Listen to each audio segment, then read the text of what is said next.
Allora David, come prima cosa presentiamoci, quindi parlaci della tua carriera, del tuo paese di origine.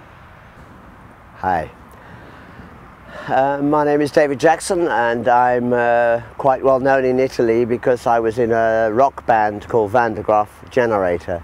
In 1972 we had a very successful hit record with a song called Theme 1, which was written by the producer of the famous Beatles, and it went to #1. Come nasce questa passione, questo desiderio di lavorare con persone diversamente abili? I think the reason goes back a very long way. When I was in school, I was looking for something to study in university, and I decided to study psychology, not music. I went to St Andrews University, the University of Prince William, and I'd studied psychology, particularly learning psychology. And I have a great interest in how human beings learn how to do things. That is the first part. The second part is, I am a musician. I wanted to be a better musician by learning about myself, about psychology. But when I'd finished my music career, I said, it's time to go back to psychology, to go back to learning. So I decided to become a teacher and take a second degree in teaching. And I became very, very interested in the teaching of mathematics and children with learning problems. The third part of the story is, after a long period as a teacher, I decided I needed to have a break, to stop, and I went back to music, but quickly I had no money, so I decided to go back and find a new way, a new path, and it was to combine my interest in disability and learning and music. And I was very fortunate to find an art centre who needed a musician. The fourth part is, again, fate. Within weeks of starting this work, I happened to find a sound beam. I had an encounter with a sound beam and I fell in love. It was a natural instrument for me, and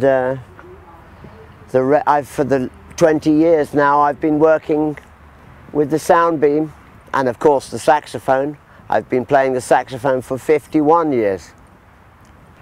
Ok, allora a questo punto, visto che lo abbiamo introdotto, spieghiamo che cos'è il sound beam. Okay, if you want a really nice phrase to translate, sound beam is an invisible, elastic keyboard in the air. Okay, technical information. A sound beam uses ultrasound. Ultrasound is very important in the universe.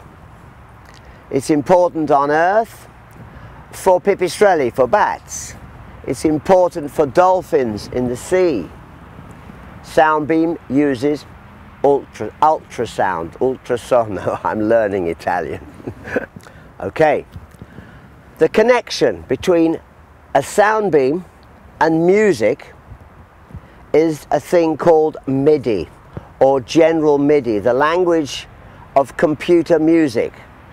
It's a universal language from Japan to America, from Australia. It's a universal general MIDI. So with a sound beam you can play general MIDI. But perhaps we ought to just go back 90 or 100 years to say, what is the idea of a sound beam? It is in fact the theremin, invented by Leon Theremin in Russia. Allora, il primo incontro con ragazzi disabili, quando è stato e che impatto ha avuto? When I started to use Soundbeam, I was actually assisting. I was the musician for a brilliant drama teacher, and she was already telling the people they were dinosaurs, they were monsters, they were mice. And I played the music, no problem, no problem. With the Soundbeam, they had to play the music themselves. So I had to prepare the music for a dinosaur, for a monster, and for a mouse. And when the people made the sounds for themselves, they were just so excited and so happy, and they could do anything now. Suddenly the music was becoming very interesting because the disabled people were playing the heart of the music, and I was now free to play the story of the dinosaur. So it was a complete dialogue. We were completely equal musicians telling a story. Con quanti ragazzi ha lavorato? Thousands. E che benefici hanno avuto? Great, great. For 3 years, I worked mostly with people with intellectual disabilities, problems of learning. I was very satisfied by this, but I was sure there was more. I changed my job completely and started to work with children with profound physical problems. Only with children with profound physical problems. And for the next 3 or 4 years, the world changed forever for me, because many, many, many children changed their lives forever. And not just me, but everyone said this. This child is different now. Can I tell you a little bit more detail now? It's very important. I can move. Most of you can move. You can feel, you can touch. You learn through feeling. Touch is the first sense. If you are profoundly disabled and have cerebral palsy, you do not feel anything. So it is not the first sense anymore. It is useless. The second sense, hearing, seeing, will take over. They will become dominant. You can now use, in some children who have no seeing, they can still hear. This will be the dominant sense, and with this sense of hearing, music, they will get information about what they are doing. For the first time, my hand is out of control. For the first time, I can learn information about where is my hand. Ha lavorato anche in altri paesi. Ha trovato differenze con l'Italia? It's a very, very good question. I've just come from project before here was Ireland, and I think there's a strong connection between Ireland and Italy, and I think it's possibly a very Catholic philosophy, a very beautiful philosophy. I'm deeply touched. 20 years ago, in my art center, I worked for 3 years creating amazing music and amazing drama and amazing dance.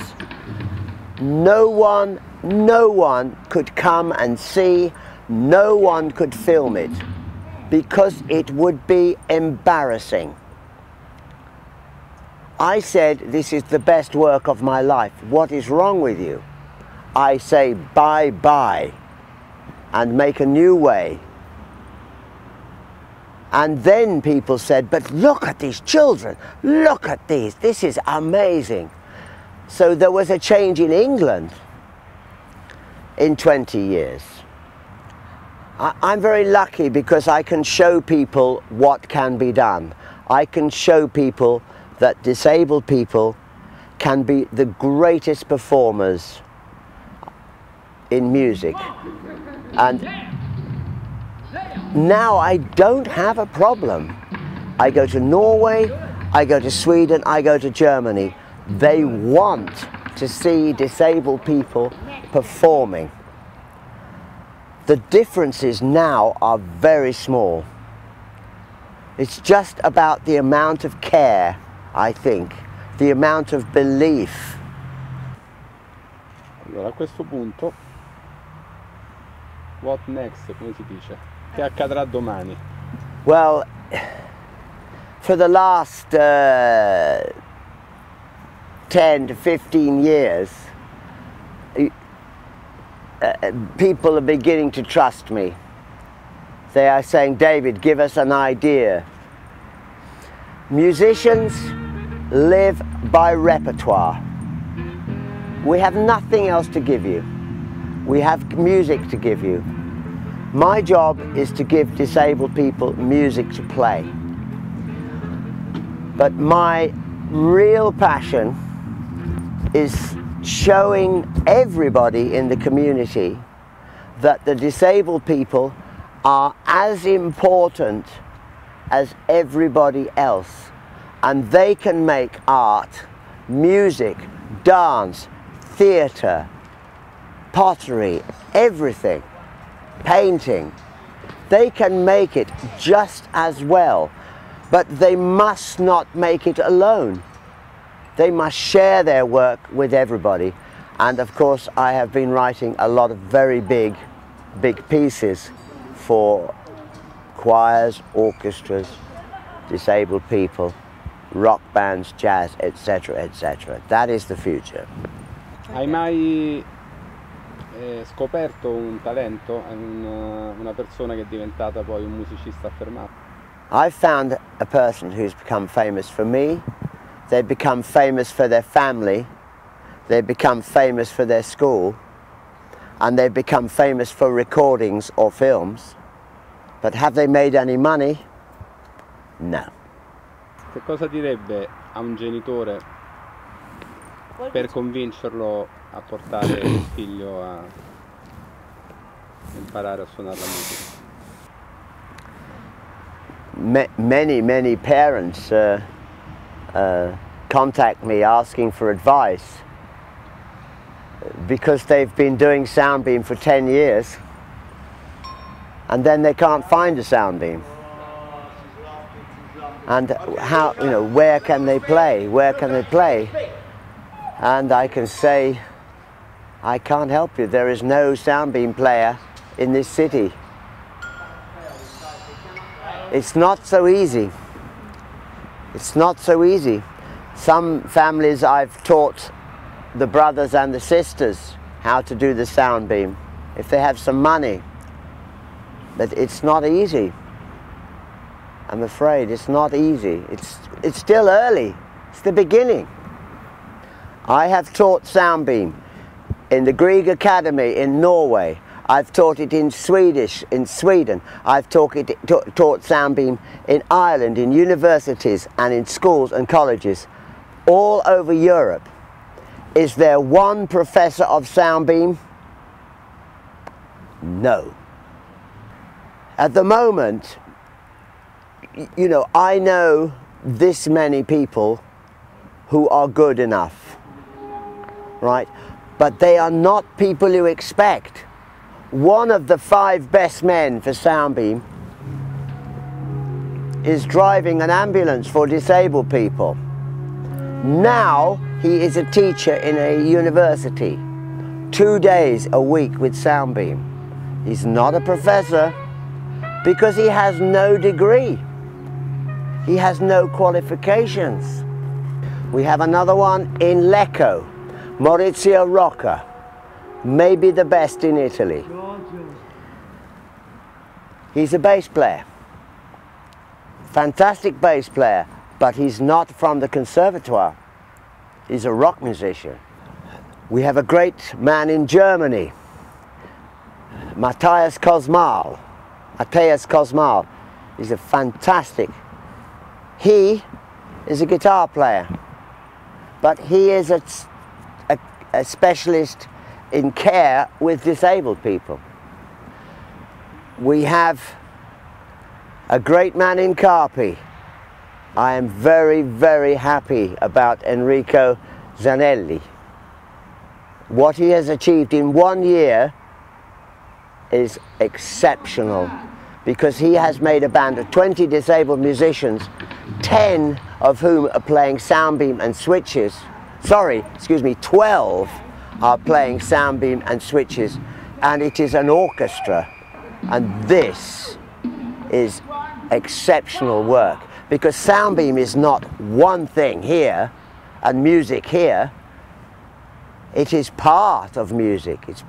You need all the instruments together. Soundbeam is now part of the family. That I'm coming back to Italy in May, at the end of May, and I'm performing a full version of my big story about the sky, about the stars, about the constellations.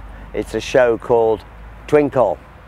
And sorry, it's got 400 children, orchestras, disabili, monsters, and technology, star pictures. It's incredible. Ti aspettiamo. Grazie, David. Thank you. It's a very interesting interview, Michelangelo. Really interesting. I felt a big chance for me to say some important things. Thank you, everybody, for listening. Grazie ancora, David.